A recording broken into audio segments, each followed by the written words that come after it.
Hello everyone and welcome to the session of Star Labeling Program for Energy Efficient Residential Buildings.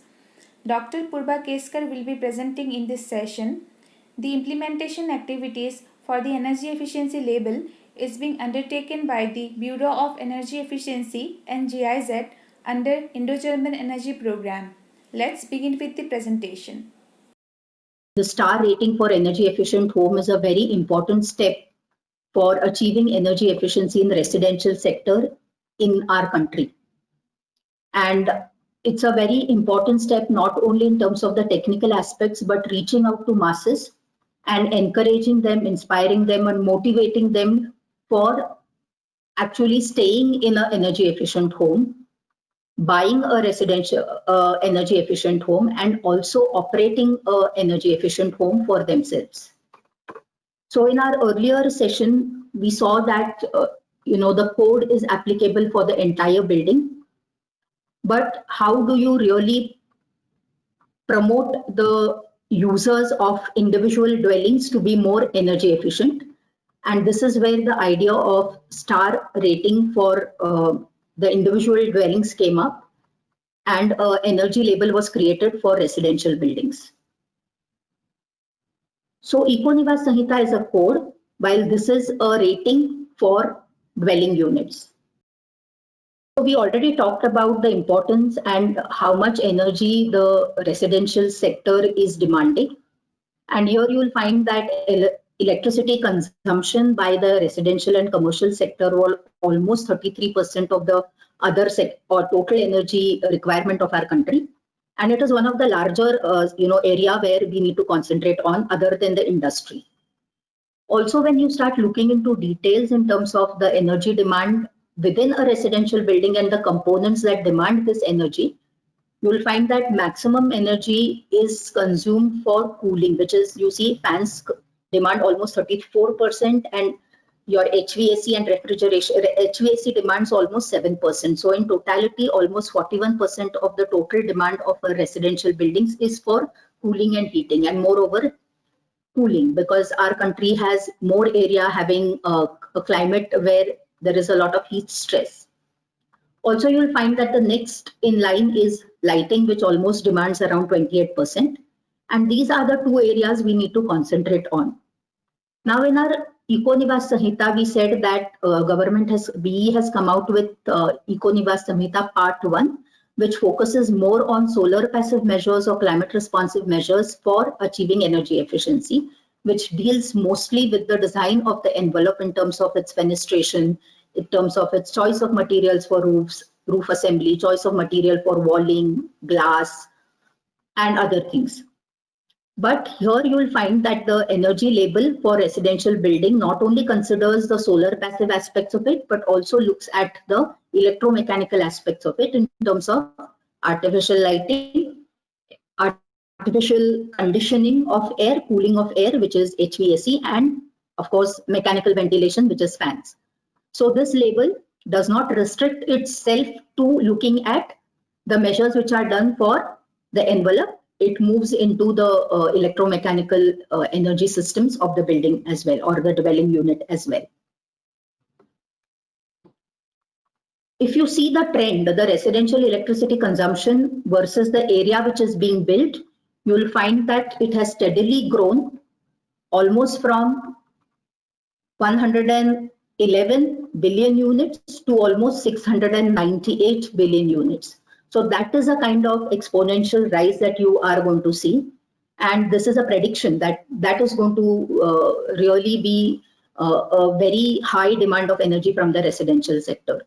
You will find that earlier the curve, you will see that the brown or the red line, which shows the growth in the built up of the residential area, the demand of energy the curve was a little flatter. But further, you will find that the curve almost matches the curve of the area that is going to be put up in the future for residential use. So here is the catch, that if you want to keep the curve of the electricity demand or consumption by the residential sector a little flatter, you will have to do some kind of an rethinking on how you use your dwellings in terms of using the energy for keeping yourself comfortable and also doing the function inside the building.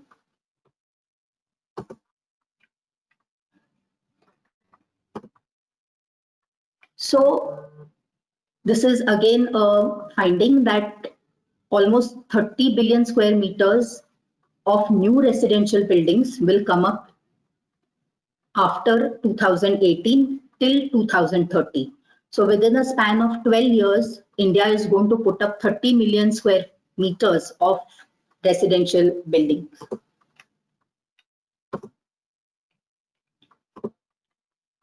So then it was thought that we need to do something so that not only the developers who are building the residential units think of energy efficiency in terms of its design stage, but also what can we do to promote the use of these energy efficient built houses in a more efficient operative phase.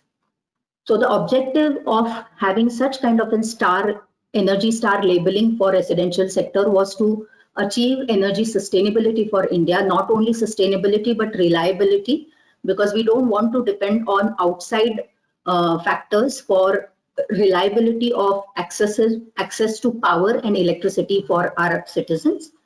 It would also provide information to the consumers for energy efficient homes. So if you don't know whether a home is energy efficient or not, it will not help you in taking a decision. But if you know that a certain residence is going to cut down your electricity bills, you at least have a understanding, and then the decision can be taken to you in favor of or maybe not in favor of, but at least you know that which residences consume what kind of energy. Also, it will help us achieve the NDC targets and trigger this market transformation towards energy efficiency in the residential sector, because there needs to be a kind of an entire ecosystem which needs to get developed for implementation of energy efficiency measures in the residential sector. So it not only gives information to people for buying, selling, or even leasing. So it is kind of going to be one of the important parameters of due diligence when someone wants to buy, sell, or lease. Also, it encourages consumers to improve. So if you know that I'm consuming so much energy, and what is the energy consumed by my neighbor having a similar kind of residence, it triggers you to think as to whether you are better or you need to be better and as good as your neighbor. So this is a kind of comparative analysis and peer-to-peer comparison which is possible if you have the information with you at your fingertips. Also, it will provide information on the potential and actual energy use of the building or residential unit. So it will tell you that this kind of a building which is designed in such a fashion, which has certain equipments and certain energy efficient systems installed, should have a potential of energy conservation of so much.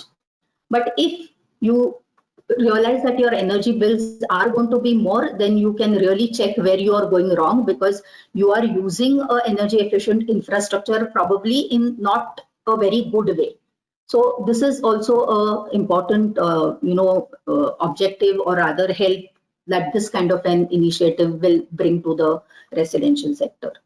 And it's a step forward from Eco-Niwas Sanhita 2018, because it gives you direct figures and direct understanding. I hope you know that the star labeling for equipments was a major success.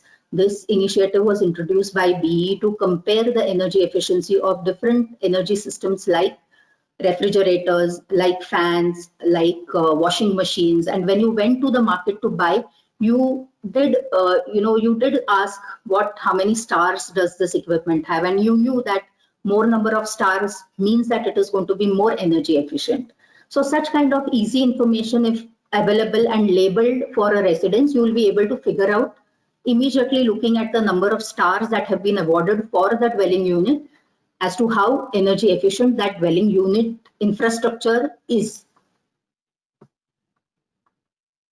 Now, what is the scope of the labeling program?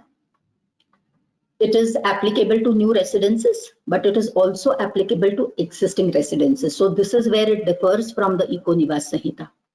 Also, Finally, both these can be the energy efficiency label for residential buildings. So both of the types of residences can be checked or can get or can avail the star labeling for energy in the residential sector.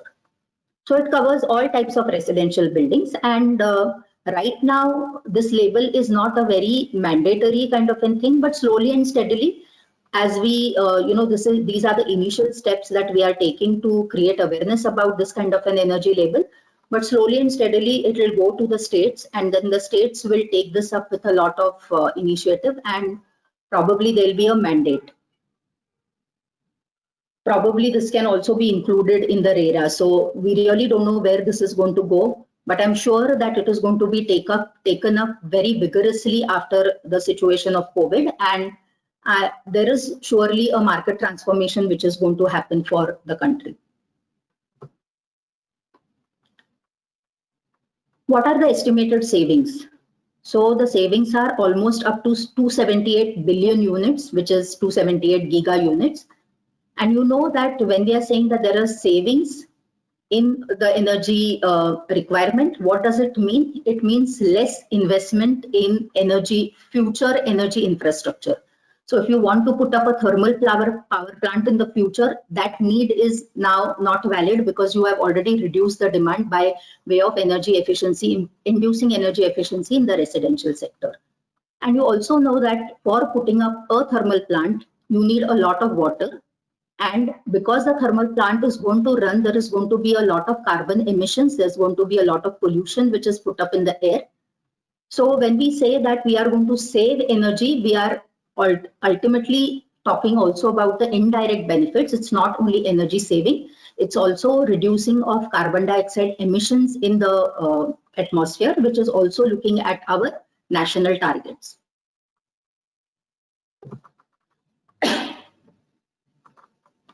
So these are the ancillary benefits. So it is going to act like that small seed or an embryo to stimulate the larger energy efficiency materials and technologies market. Today, if you want to have these kinds of materials, you may find that there are very few to choose from. But this kind of an initiative will also get a change in the way materials are manufactured, and of course, put a trigger to that. There'll be a need of a different set of professionals. So there is a chance for more employment opportunities for people who are going to really have expertise in this kind of a sector. It will invest manufacturers to invest in these materials and technologies, and of course support the national movement which our PM has announced, which is Make in India movement. The energy saving, because of the energy saving, there's going to be saving in the expenditure also, and this then can be pumped into the other sections of economy, and you will see steadily some kind of a rise in GDP in the long run. As I already said, that our SDG, which is Goal 7 of the United States SDG, which is affordable and clean energy, is also one way of looking at achieving our national, objectives.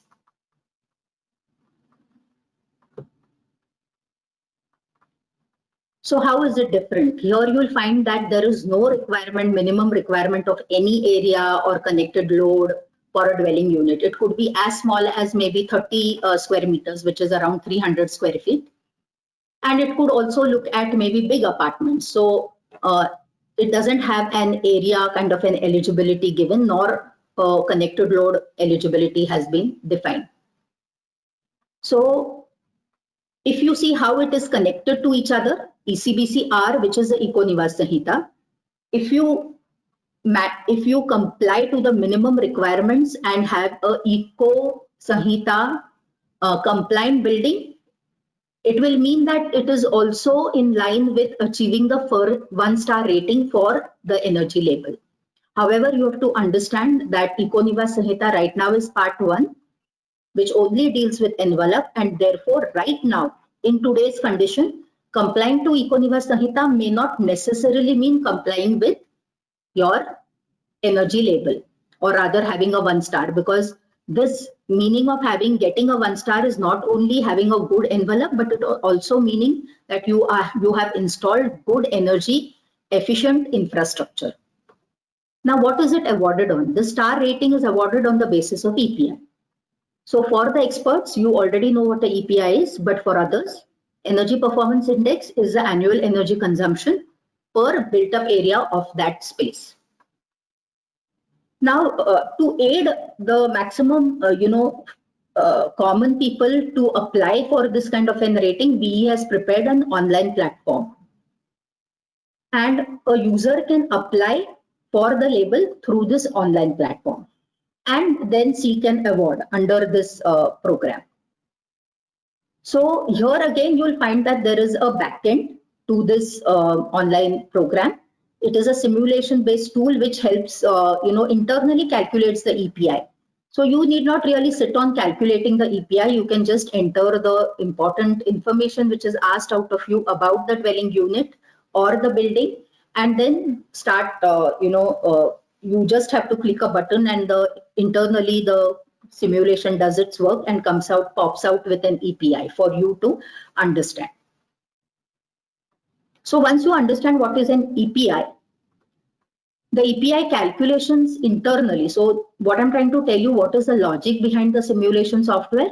That EPI for air conditioned spaces. Now, there was a question in the earlier session which said that do you consider calculations of RETV separately for air conditioned buildings and for air conditioned spaces and non-air conditioned spaces? Here you will find that internally the simulation software is taking care of air conditioned spaces and non-air conditioned spaces.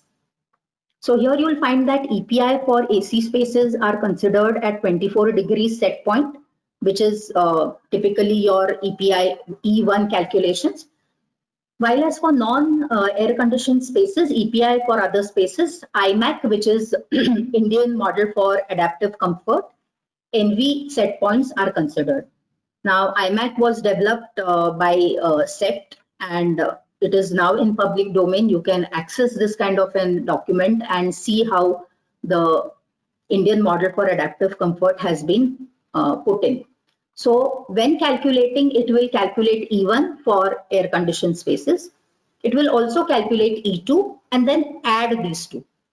Now when the EPI is being calculated for these two types of spaces, air conditioned and non-air conditions, you are going to consider the building envelope characteristics, lighting systems and comfort systems wherever applicable. There is a catch here that energy consumed by appliances right now is not included for EPI calculations. So you have to understand that in the software, probably when you get your EPI, you will find that these appliances are right now not taken into consideration because they are not a part of building energy systems. And the appliances will be a very temporal aspect of energy consumption. While as other things are long-term, commitments done by the designer and by the user.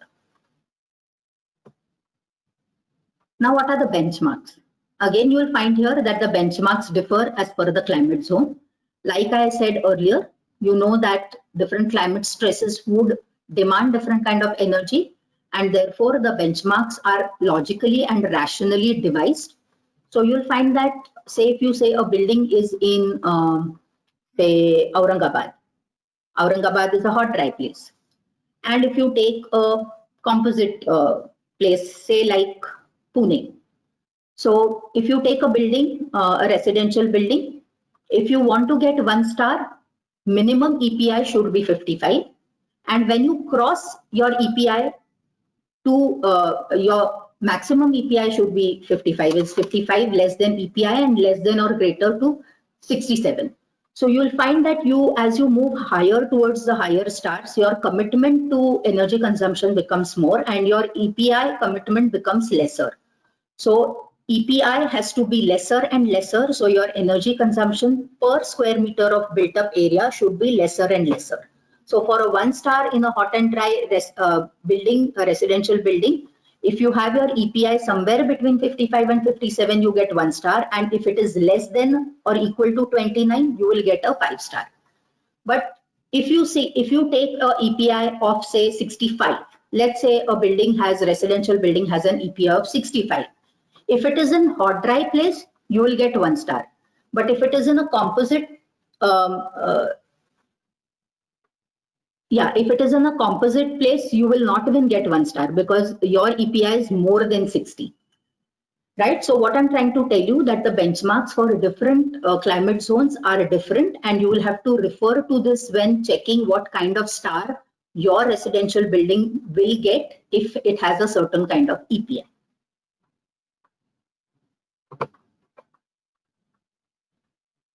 What are the different types of labels? So energy efficiency label can be, one label is applied for label and one label is a final label. So what is an applied for label? If a person, owner or a developer wants to assure that his design and his construction of building is worthy applying for a star rating, then he applies for that label in the design phase or in the construction phase. While as your final label will be awarded to a building which is complete. Also, it can be awarded to a building which seeks to get a label after it's being built and occupied for some days. So final label can be given to a new building which is completed or an existing building which is being operated for years and is able to prove that the EPI is within the benchmarks given for the context or the climate in which the building stands. For a new building, you have to understand that the label can be awarded only after occupancy certificate. While as for an existing building, you will know that the occupancy certificate may have been given 3 years back and the building is being used for 3 years and then hopes to go in for a energy label.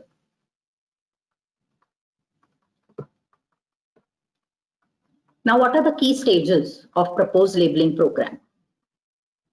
So once you get a commencement certificate or a construction permit is issued, that is the time you can avail your applied for label. Right now, it is not mandatory. It is a voluntary thing. So getting a star label for your residential building is right now a very voluntary kind of a process. So you can, get a applied for label. Now, is it possible that a developer wants to get a label? He has already completed 7 floors out of the 10 floor building that he has. Yet he can go in for a final label instead of going in for a applied for label. If he wants, he can skip the applied for label stage and directly go to the final label and get a final label certificate. But when will he get that? Only when the occupancy certificate is given by the ULB or the body which has the jurisdiction to give away the occupancy certificate. An existing building with certain assumptions on the operations can also claim for a final star label.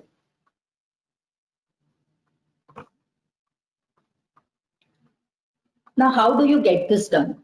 What is the institutional framework available or what is BE thinking of doing? Right now, BE is thinking of having an independent third party to support the overall implementation of this program.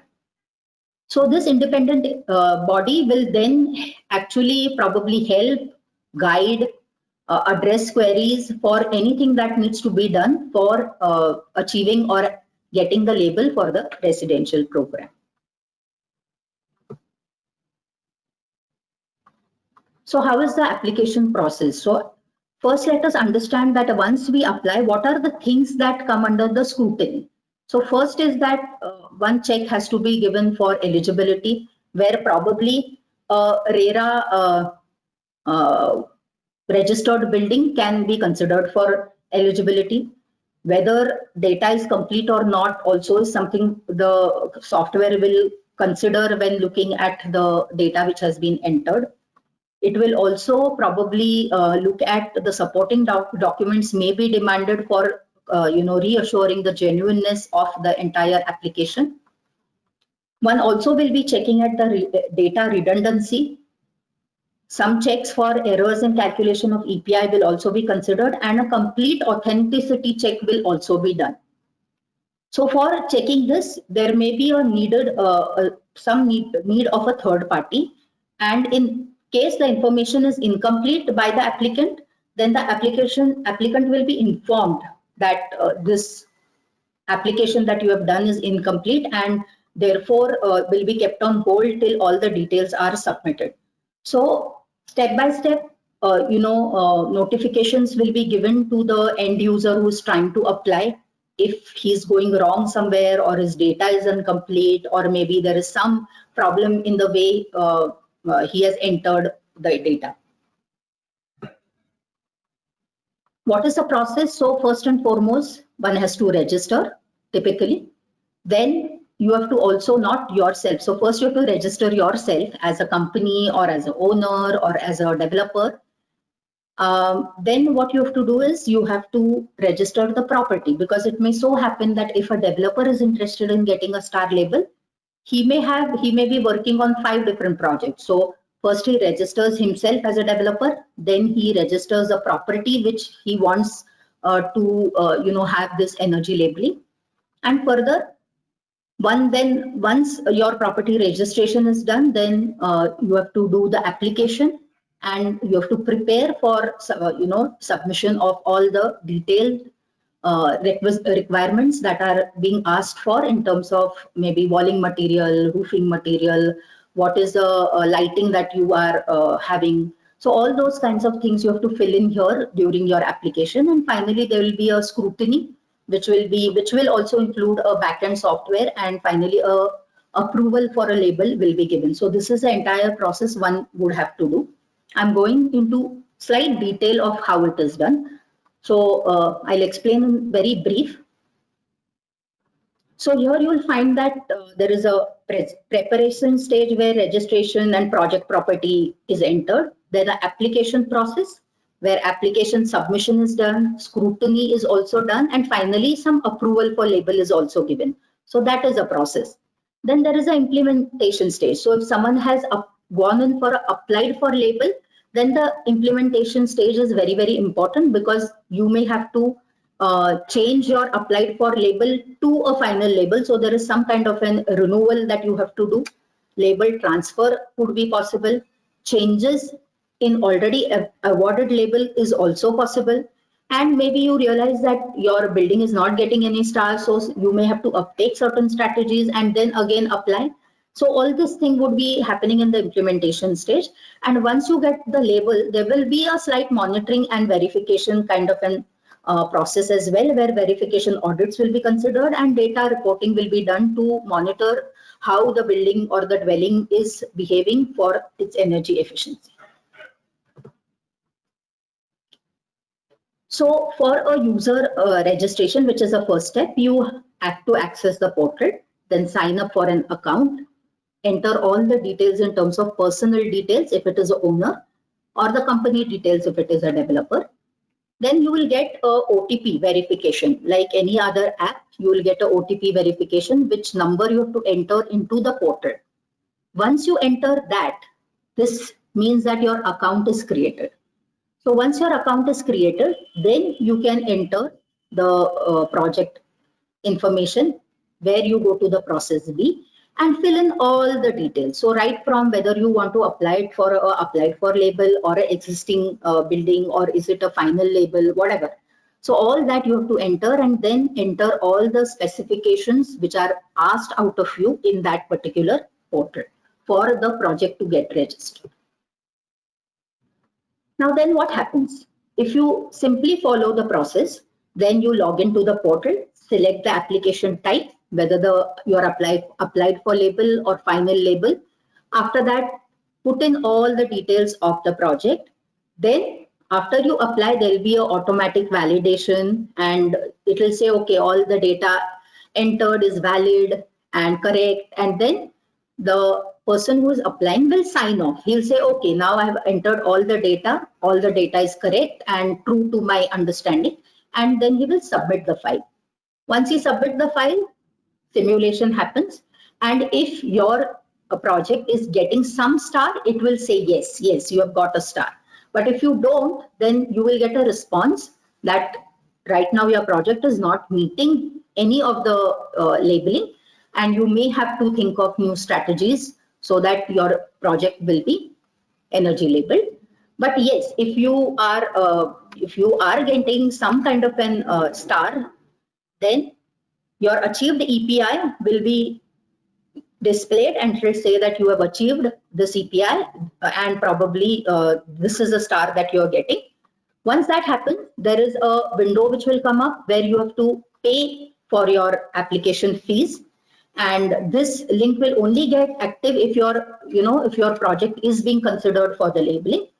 And then you have to give the payment, and finally you get some kind of an final application reference number through which you can later generate some kind of an proof. Now, what is that proof, or what is that is given to you after this entire process happens? I'm going to come later. So these are the things that happens. Once it is, once you know that you have achieved a label, then what will you do? What will you get? You will get a approval letter. So a unique label reference number gets generated and you get an approval letter, and it will be sent directly from the portal to you. Also, a name plaque will be generated for you. It will be displayed that this is a general name plaque for you, and then there's a passport. Now, what is this passport? I'm going to come to that also in the short while. So here, if imagine now that there are these three things that you are going to get: approval letter, passport, and plaque. Now let us look at new dwelling units. Let us not look at existing. Let us look at dwelling units and say, let's say that there is a applied for kind of a label which is being expected by a developer. He has gotten for a applied for label. Now, why does a developer go in for applied for label? Because he can use it for marketing specifically.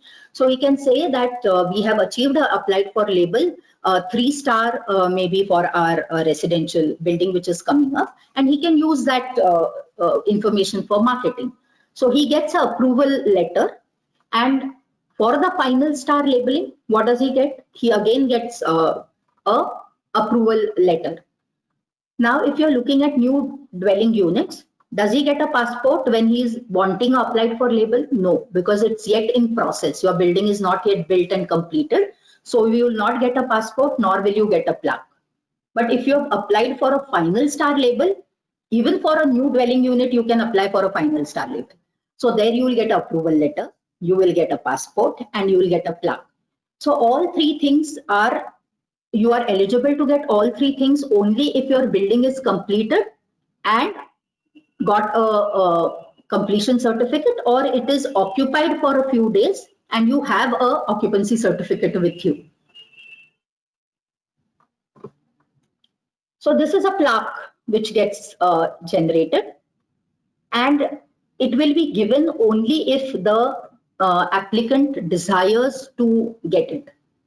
So he has to apply for the plaque separately, and only on application you will get the plaque delivered to you. This is a passport. So it is just like a passport which gives you all the information. So it will give you your applicant's name, it will have the project details, the city in which it is.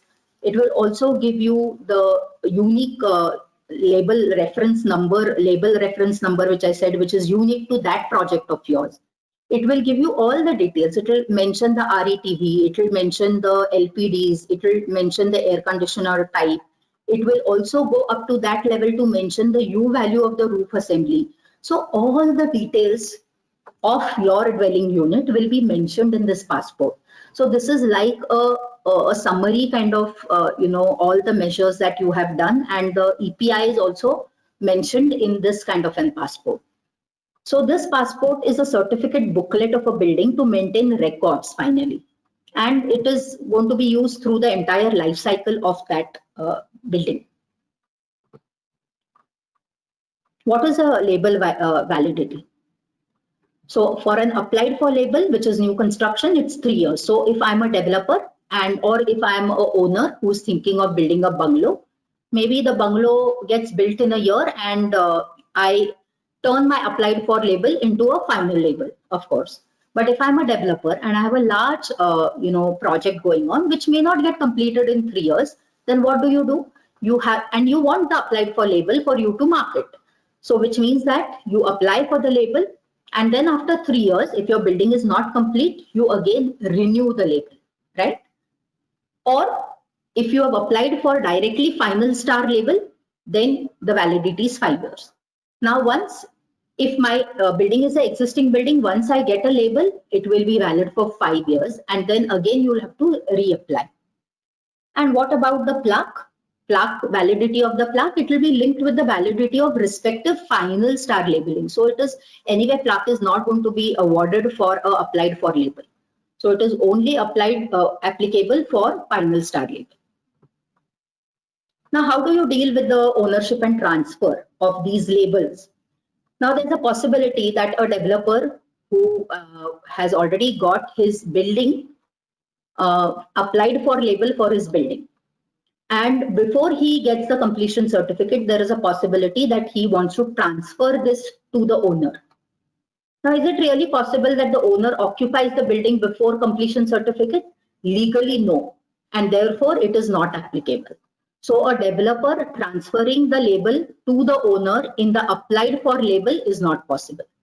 But a developer can transfer the applied for label to another developer, easily possible, because there's a possibility that a new joint venture is formed and the earlier developer hands over the entire project to a new developer.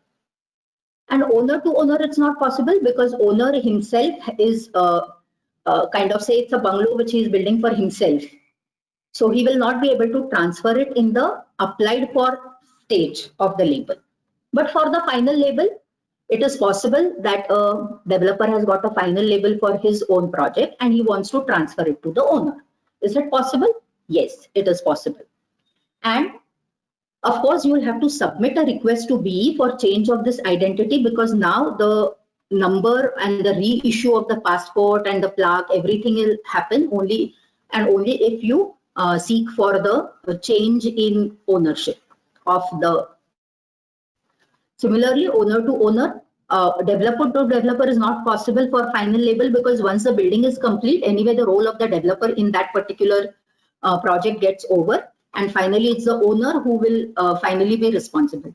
There's a possibility that I am owning a building, I'm owning a dwelling which is star labeled, and after 3 years, I want to sell the flat to some other owner, and it is easily possible. The earlier issued passport and plaque will no more be valid now. It will turn into obsolete, and the new owner will have to submit all its change documents, and the entire process he will have to do separately, because there's every chance that the new owner may want to change maybe his windows, or maybe he want to change certain things inside, the lighting or something like that. So here, the earlier issued passport and plaque stands obsolete. Now, what are the fees? Fresh application for applied for label for a dwelling unit of built up area up to 100 meters square. So if it is an individual dwelling or which is 100 meters square, the cost is rupees 2000. And for dwelling unit built up area more than 100 meters square, the amount will be rupees 5 per square meter for area above 100 square meters. Also, transfer of label, which I was talking of in the transfer of label stage from applied for to final. So I, as a developer, have applied for a labeling for applied for stage label. And after completion of my building, I want to apply for the final label. So the cost here will be 1000 rupees. And this 1000 rupees is inclusive of the name plaque. So if you pay this 1000 rupees for final certification, you will receive a name plaque in that amount itself. Also, if you if it is a larger, slightly larger dwelling unit, then no extra charges are applicable. Now, if there is a fresh application for final star label, so it's an existing building, say, and you have not taken the applied for label and you directly want to apply for a final label, then it depends on the size of the plaque that you want. So if you want a smaller size, then it is 2500, a medium size around 2800, and for a large size name plaque, you would it would cost you around 3000 rupees. Of course, For a larger residence, again, or a larger dwelling unit, it will be rupees 5 per square meter for area above 100 meters square. Application for change in label due to transfer of dwelling ownership, which I earlier mentioned to you, the cost is rupees 1,000. So it's a flat cost of rupees 1,000. Now, what is this monitoring and verification stage? Verification of label affixed by building developer post award of applied for label will be done through actual site visit. So it will be a random stratified sampling which will be done by BE or the state or the agency which they have identified. Also, verification of technical details and complete data submitted to BE for certain percentage of residential dwellings awarded for final asset label will be audited again. So this is a kind of very stratified or sampling that will be done. And for applied for monitoring and verification of marketing and advertising campaigns of the developer. So it shouldn't so happen that you have applied for label for 2-star and you in your marketing brochure you're saying we are a 4-star energy label building project. So random sampling again will be done of this marketing material that the developer puts into public domain, and verification will be done. Also, there will be a mechanism to review the work of certified professionals. So like example, I said that there is an opportunity for a new set of professionals to emerge where these professionals will aid the developers or the owners to apply for this rating, or maybe do some energy conservation measures in the design stage itself and help the owners and the developers to achieve this Energy Star label for their residential project. So hopefully this is the entire process of getting a label. And I think it's a very easy and a very well worked out mechanism. I'm sure that once it's there for people to take, there is going to be a lot of interest, and hopefully in the long run we'll see many projects applying for this label. Just like we saw a very now having your equipment labeled has become a conventional kind of an way to go ahead. Similarly, labeling of residential buildings will also become conventional someday. Thank you.